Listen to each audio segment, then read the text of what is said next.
Hey guys, welcome. I'm excited to share a friend with you, Helen Stoumbos from Guelph, Ontario. How's that? Did I say it right?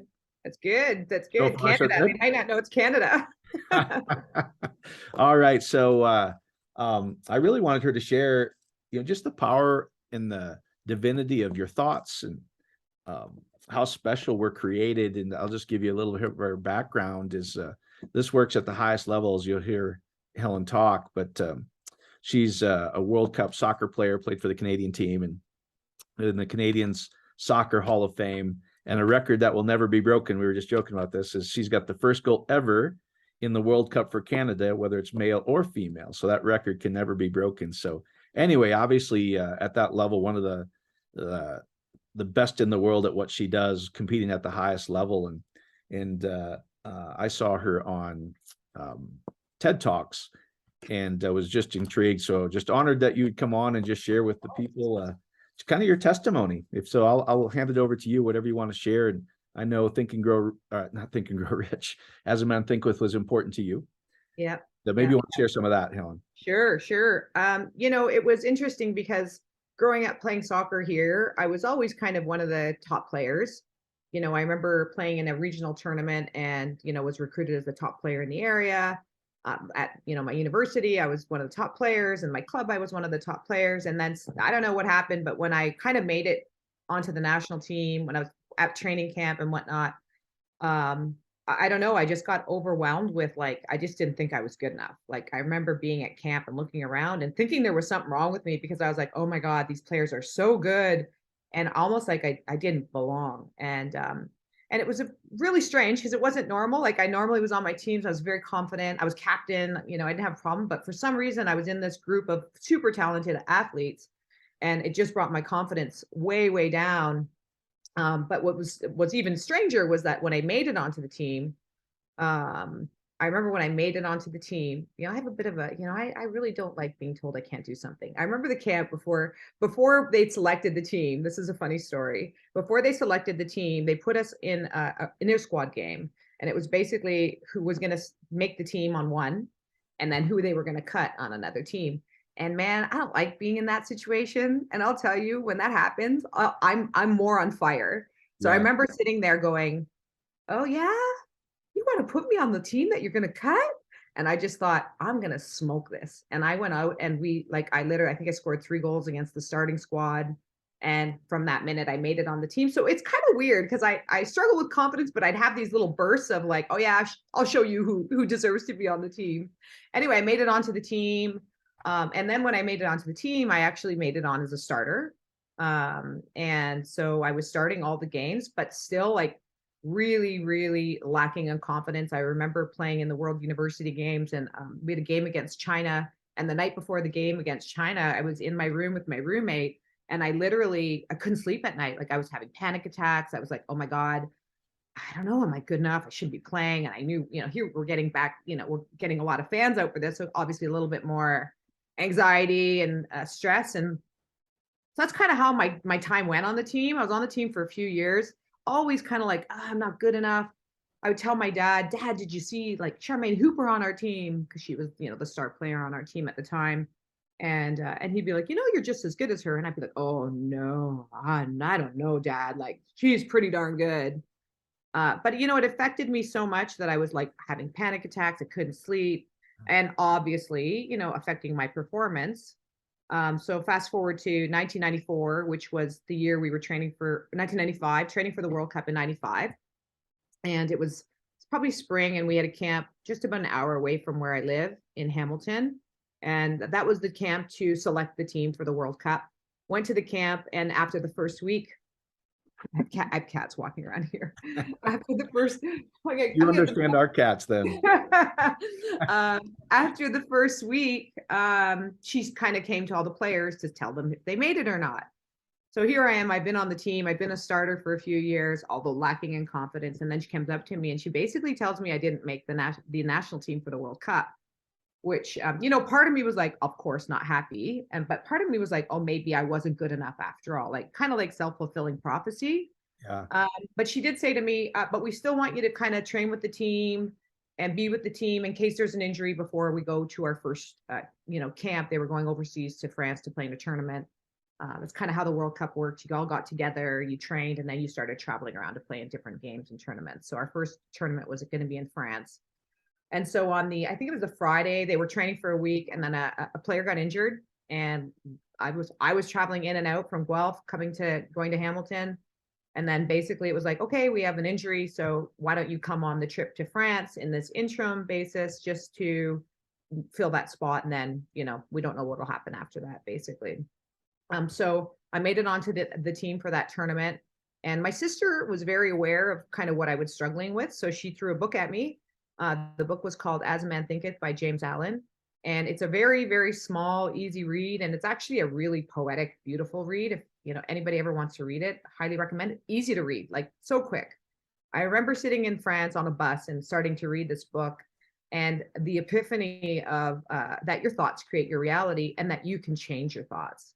And that was such a aha moment for me, which is really weird. You would think I would have learned this, but we don't learn these things in school, right? We don't learn how to think. And I remember reading this going, oh my God, you mean these thoughts in my head are my thoughts? Like, it's not my coach, it's not my dad, it's not my teammates. And I started just thinking, what the heck is wrong with me? Like, why am I doing this to myself? And how did I not know that I can actually control my thoughts? And I just remember sitting on that bus and literally coming to the conclusion that there's absolutely no friggin' way I'm going to let my thoughts control me. I'm going to control my thoughts. And it was just an instant. It was like a light switch. Light switch went off, and I was just like, that's it. I know this now. So I now have to start controlling my thoughts. And the drastic difference was crazy. I literally went from like not sleeping at night, anxiety, off and on the light. As soon as I made that decision and realized I was doing this and nobody else was doing it, I started sleeping at night. I remember going to practices and games without any stress or anxiety, getting on the field to play a game, and I was just so calm. And in that tournament, I was probably one of the top players for Canada. And I remember my coach coming up to me after the tournament and saying, I don't know what happened to you, but the best thing I ever did was cut you because something changed. Now, she didn't know I read this book, but that's what I think really changed it. Was I read this book, and I mean, literally within a matter of days and weeks, I went from being cut on the team and not being good enough to play to now being touted as one of the best players on the team, and then making it onto the World Cup squad, being a starter on the World Cup squad, and then going on to score Canada's first ever World Cup goal in that first game against England. And I think what I love about that is there's no other explanation for the change other than a change here. I didn't get better. It's not like I could get more skillful in a few weeks. It's not like I got fitter. And I always would say, the difference between, a player at that level, it's not your skill. It's not everybody's fit. Everybody's good. It literally is how you are mentally. And that really was a huge indication of how much we can impact who we are as people, our performances as athletes. Who's that? Who's that? That's Ziggy. Ziggy. Ziggy Stardust. Oh, Ziggy Stardust. I like it. Yeah. David Bowie. Yeah, of course. So it was, I think it was kind of, I feel like what I love about my story is there's no other way you can explain it other than I literally changed my thoughts. And that was it. That was it. I didn't do anything different. I just realized the power in mind. And, I don't know if we all realize that it happens all the time. The mind is constantly creating. And when you can start taking control of it and not letting it control you, and man, it does take work. Yeah. It is repetition. I know for me, I mean, I listen to a lot of Bob Proctor, and, Bob Proctor says there's two ways you make change. It's instantaneous because you've had an intense emotional reaction, or it's repetition. So in that case, for me, it was, I had a intense emotional reaction to being cut. I was like, absolutely no freaking way this is going to happen, or I'm going to change it. And so I just took it upon myself to start really infusing my mind with positive. And, I mean, it was crazy. Like I remember going onto the field even at the World Cup, and not even having any sort of stress. I was so calm. I was so collected. I knew I was going to do well. And, you'll hear if you watch my goal, the commentators even say, she's been one of the best players for Canada today. And it was crazy because it went from like, I was a starter, but I wasn't like a Charmaine Hooper was the Yeah. big star who was getting recruited. Well, when I was at this tournament, I had coaches from all over the world following me to each location to recruit me to play in their clubs overseas. And it was such a strange dynamic because I was like, wait a second, this isn't normally me are they coming to watch. But that's kind of how much it changed. Like I was literally being recruited to play, on some of the best teams overseas after, Yeah. my performance. So yeah, it was that's as drastic as you can get. And again, it was all just this. I think it's so encouraging because as you're hearing Helen talk, guys, people can have doubts, fears. That's pretty normal for all of us in different areas of our life. And you would think, like she said, at the highest level of competition, people still have that. So I'd be curious to know, like, once you learned you could change your thoughts, which all of us can, what were some of the things you were telling yourself that were different, possibly? uh I'm just as good as everybody else, if not better. I Yeah. can perform just as good as everybody else. Every negative was just the thought, it wasn't real. Yeah. um you know I just kept telling myself, I'm just as good as them. I'm just as good as them. I wasn't training. Yeah. It would something would take over me and I would freeze. But I literally, it was just a feeling of I belong. I'm good. Like I can perform here and I can perform well. And I just, it goes even beyond belief. It's that knowing.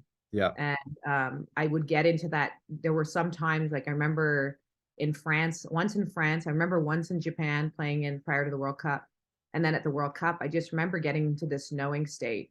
I think I was infusing my mind with so much positive information that I would enter the field in that flow where I remember in Japan, especially, I remember walking on the field and thinking, I don't even have to warm up. Yeah. I know So I'm going to great. be the best player on the field. I don't even have to. I knew it. I was like, I know it. I just knew it.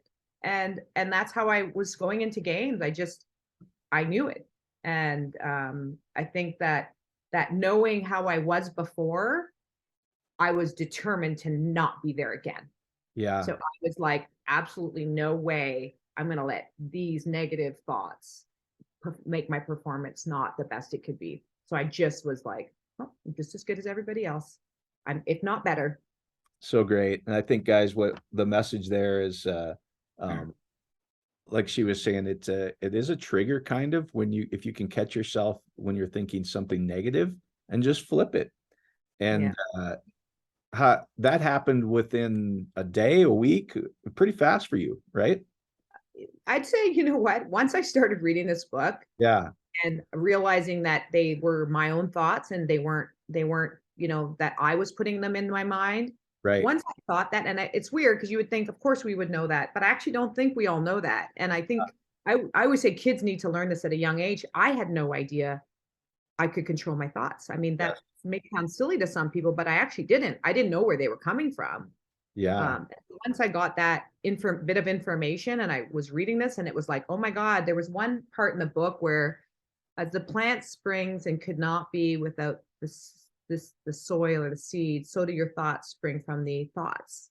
Or so do your actions spring from your thoughts. And I remember just the analogy of a plant growing and our actions growing and kind of equating those two things. And I thought, holy crap, it's Yeah. me.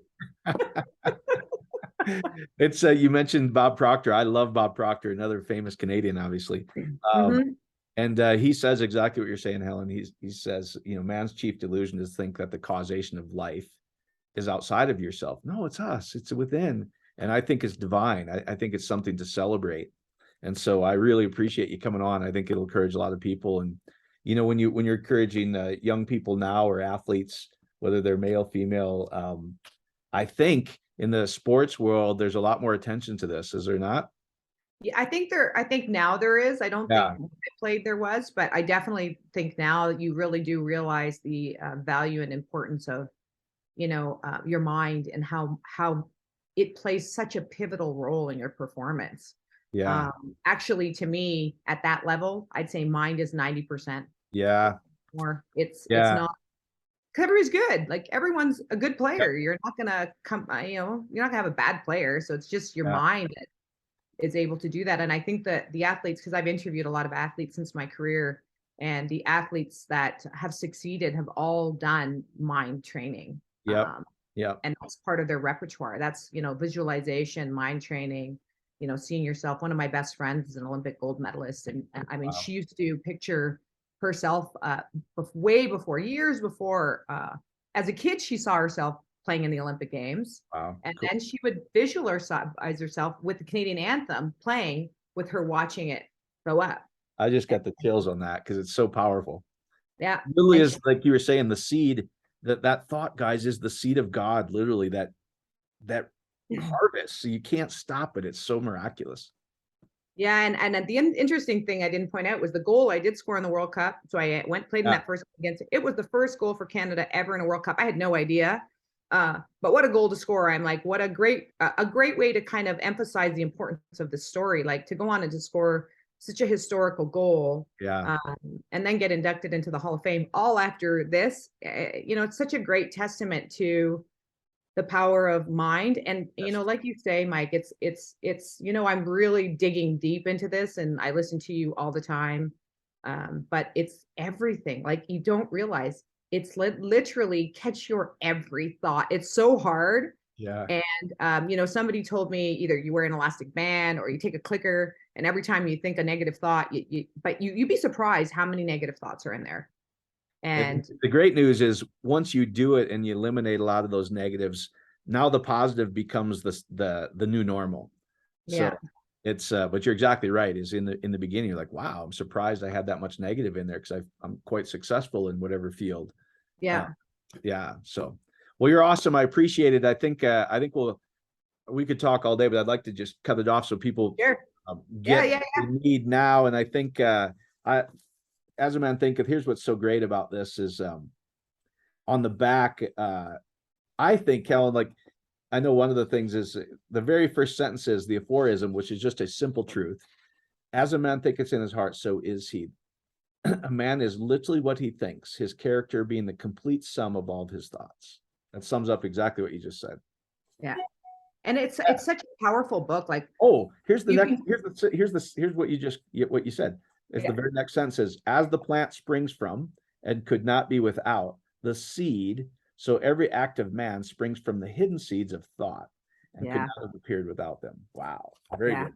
yeah, yeah. That was I remember that reading that sentence and Yeah. just thinking it was so powerful. That sentence has stuck with me since I read it, because Yeah. I'm just like, it literally pinpoints exactly creation in nature and Yep. creation with us, and it's no different. Yeah. Well, you're awesome. I appreciate you. Thanks, Mike. I appreciate you. I can convince you to come down July 22. Hey, you know what? You might see me. All right. All right. Thanks, Helen. Thanks, Mike.